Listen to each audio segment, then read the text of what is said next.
Halo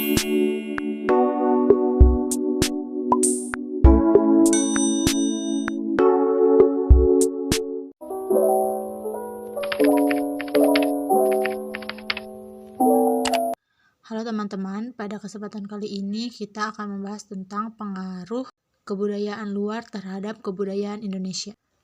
Sebelumnya kita akan membahas tentang pengertian kebudayaan terlebih dahulu. Menurut Konco Jaraningrat pada tahun 2009 mengartikan kebudayaan sebagai keseluruhan sistem, gagasan, tindakan dan hasil karya manusia dalam rangka kehidupan masyarakat yang dijadikan milik diri manusia dengan belajar. Selanjutnya yaitu proses tumbuh kembang suatu budaya. Untuk mempertahankan suatu proses tumbuh kembang budaya, maka diperlukan langkah-langkah kebijakan, yaitu yang pertama menyelenggarakan berbagai dialog kebudayaan dan kebangsaan. Yang kedua yaitu mengembangkan kesenian dan perfilman nasional. Yang ketiga yaitu mengembangkan galeri nasional, dan masih banyak yang lainnya yang dapat dilakukan. Pengaruh Hindu terhadap kebudayaan Indonesia. Salah satunya bisa kita lihat pada bidang bahasa. Di Indonesia sendiri itu Hindu memiliki bahasa yang dikenal dengan bahasa Sanskerta, yang kemudian menambah perbedaan bahasa Melayu atau bahasa Indonesia. Dikenal huruf Pahlapa yang akhirnya berkembang menjadi huruf Jawa kuno, Bali, dan Bugis.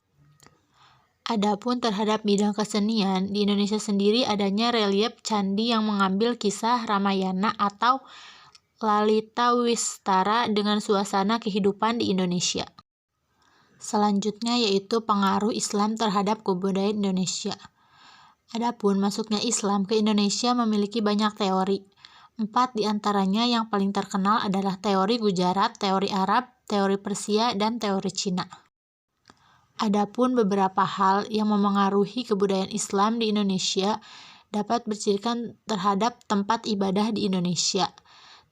Bisa juga tempat tinggal raja di Indonesia atau batu nisan di Indonesia, dan seni petunjuk yang ada di Indonesia. Pengaruh kebudayaan Barat di Indonesia. Kebudayaan Barat yang masuk ke Indonesia sebenarnya memiliki dampak positif dan negatif bagi masyarakat Indonesia.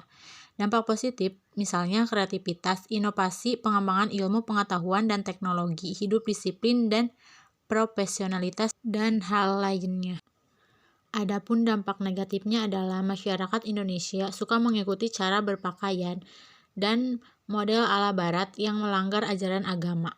Kemudian, pergaulan bebas dan cara berhura-hura yang dilihat sebagai perilaku yang menyimpang, baik secara agama maupun sosial, juga menjadi masalah bagi kebudayaan di Indonesia.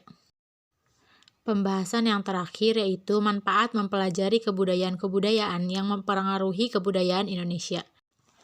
Manfaatnya yaitu selain mendapatkan wawasan yang luas karena mengetahui asal-usul kebudayaan Indonesia, kita juga dapat menghargai keberagaman budaya yang kita miliki, sehingga kita juga dapat menghindari konflik karena perbedaan budaya seperti ras, bahasa, atau agama.